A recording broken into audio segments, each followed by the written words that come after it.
É muito fácil chegar e jogar as pontas nas costas do trabalhador. Por que não se discute as desonerações? Por que não se discute a questão da dívida pública? Por que não se discute a cobrança dos grandes devedores da Previdência? Por que não se discute a aplicação daquilo que prevê a Constituição no tocante à cobrança de imposto sobre grande fortuna? Por que não se discute a taxação de lucros e dividendos? Tenho certeza que metade desses problemas que eu citei, dessas questões que eu citei agora, se fosse discutida de forma séria, objetiva e responsável, resolveria o problema da Previdência e não só. Outros tantos problemas que nós temos no Brasil. Mas é muito mais fácil pegar o soldado, o cabo, o sargento, e aí me permitam me referir à minha categoria novamente, o soldado, o cabo, o sargento, o subtenente, que não pode fazer greve, que não pode isso, que não pode aquilo, que não pode aquele outro, criar toda uma construção de privilégio, quando na verdade já foi explanado pelos meus antecessores aqui que não é verdade, não existe privilégio. Dizer isso é muito fácil pegar os professores, o trabalhador rural, a enfermeira, aquele pessoal lá da ponta do sistema, o trabalhador, aquele que efetivamente constrói o Brasil com o suor do seu rosto, e jogar uma carga em cima dele, e aí depois agradar ou para agradar o mercado financeiro. E não sejamos ingênuos, todo mundo já sabe, né? Não estamos mais na década de 60, na década de 70, 80, a informação pode ser hoje divulgada tranquilamente, está aí nas redes sociais, todo mundo sabe que essa reforma da Previdência é para agradar o mercado financeiro. Todo mundo sabe disso. Ninguém é mais ingênuo ao ponto de acreditar que o problema é só a Previdência. Não. O problema é muito mais grave no Brasil e precisa ser discutido.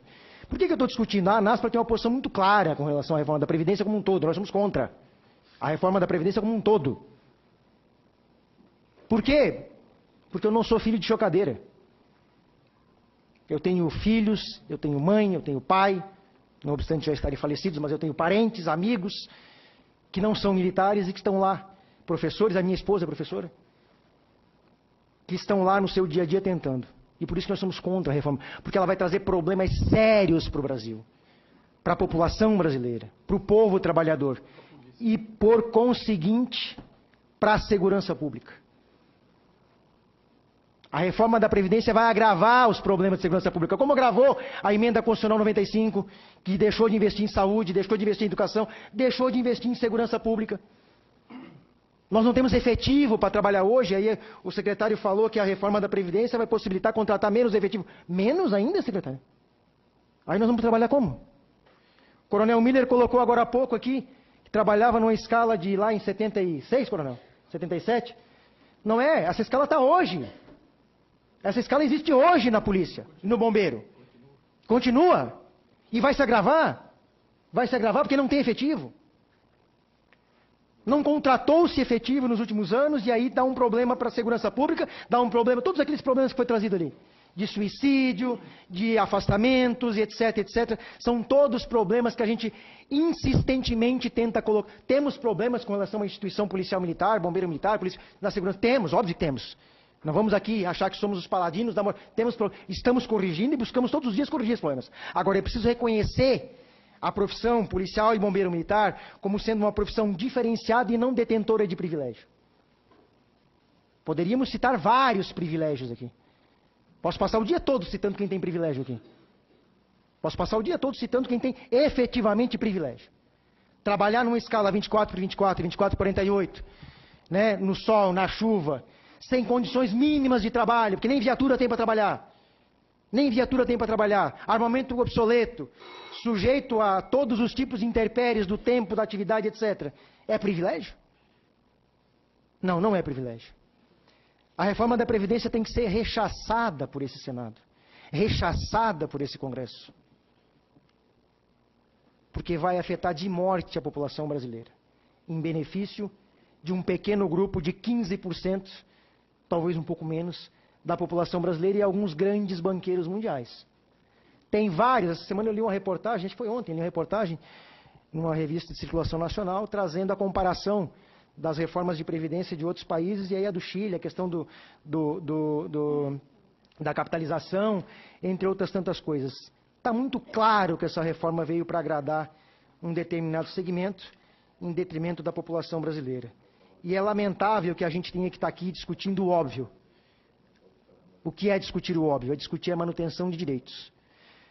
Discutir o óbvio é hoje discutir a manutenção de direitos. Infelizmente é preciso que a gente faça isso e a ANASPRA tem uma posição muito clara com relação a isso, né? Vamos trabalhar na perspectiva, obviamente, de orientar a nossa categoria a ser contra a reforma da Previdência, independente, e aqui repito, não é uma questão ideológica, político-partidária, porque nós somos contra a reforma da Previdência no governo Lula, no Fernando Henrique, na Dilma, no Temer, estamos aqui sendo contra a reforma da Previdência, porque somos contra destruir direitos trabalhistas, direitos previdenciários, direitos de assistência social, direitos que garantem ainda um mínimo de dignidade para a sociedade brasileira e para a população brasileira. Isso vai ser extirpado a partir dessa reforma. E isso vai trazer sérios problemas para aquele trabalhador, aquela trabalhadora. Uma reforma da Previdência justa, que retira e joga 35 anos para as mulheres policiais e bombeiros militares. Hoje, em alguns estados, e a gente tem trabalhado para modificar em todos, a mulher policial e a mulher bombeiro militar é 25 anos de contribuição. Agora, de uma legislação só, passam para 35 anos. O que é um absurdo numa perspectiva em que a gente tem que trazer uma igualdade nessa lógica de gênero, enfim, tanto no Brasil, mas principalmente na questão da segurança pública, que é um universo extremamente masculinizado e machista. O índice de assédio moral, de assédio sexual, agora, e ainda querem retirar um direito, uma garantia que as mulheres têm na segurança pública. Dá para citar outros grandes problemas que tem aqui, mas o ponto fulcral, o ponto central é todos e todas as trabalhadoras brasileiras e os trabalhadores brasileiros têm que se posicionar contrário a essa reforma. Contrário, porque ela vai destruir o nosso sistema de proteção e de garantias, que é o mínimo que ainda se tem hoje. Nós não temos mais saúde pública, nós não temos mais educação pública. A segurança pública está em frangalhos, não por culpa dos profissionais, mas por culpa de um modelo, de um sistema, de um governo, ou de governos que abandonaram a segurança pública nos últimos 35 anos. Jogaram a sua própria sorte. E agora ainda querem tirar o pouco que nos resta, que é o sistema previdenciário. Chega a ser absurdo a gente estar discutindo aqui o óbvio. Então nos posicionamos contrário, senador, vamos trabalhar contrário a essa situação. Não fomos ouvidos, somos 75% da segurança pública, os praças da polícia e do bombeiro militar somos 75% da segurança pública, e o governo ouviu o general para fazer a minha reforma da Previdência. Ele ouviu o general. O general está tratando da reforma da Previdência do Praça, da Polícia e do Bombeiro Militar, e tratou da reforma, olha, desculpem, com todo respeito, mas cada um no seu quadrado. Cada um no seu quadrado. Né? O general entende lá da questão da segurança nacional, ok, tem algumas noções de segurança pública, mas quem entende de fato de segurança pública é o soldado, é o cabo, é o sargento, é o subtenente que está na ponta, vendo o dia a dia do que está acontecendo. Não está no ar-condicionado, idealizando coisas para aplicar lá embaixo sem condições via de regra. Sem condições via de regra. Então é preciso tratar isso de forma séria.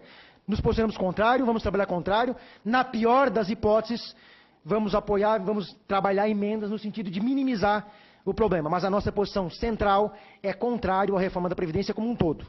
Não vamos e não aceitaremos mais pagar essa conta como temos feito nos últimos 20 anos, 25 anos. Vamos discutir. Por que não se fala em dívida pública nesse Congresso Nacional, né? Por que a imprensa não fala em dívida pública, né? Tem vários debates aí bacanas, legais, muito esclarecedores. A doutora Maria Lúcia Fatorelli faz debates esclarecedores sobre isso. Por que a grande mídia não leva para trazer essas discussões? Por que não discutimos a questão efetiva daquilo que está na Constituição, que é imposto sobre grande fortuna? A cobrança, e sendo repetitivo, mas é isso que tem que falar, a cobrança dos devedores da Previdência. Dá para citar o nome, já rolou várias listas aí, né? Bradesco, Itaú, etc. Por que não se discute isso?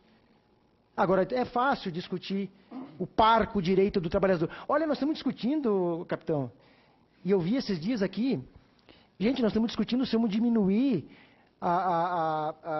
de um salário mínimo para meio salário mínimo aposentado, direito, como é que é o nome o BCP, desculpa. Gente, chega a ser ridículo imaginar uma discussão sobre redução para R$400. Como é que alguém consegue, em sã consciência, defender um negócio desse? Como é que alguém consegue, em sã consciência, e desculpa, com cara de pau, de pegar um microfone e vir defender a redução para metade disso?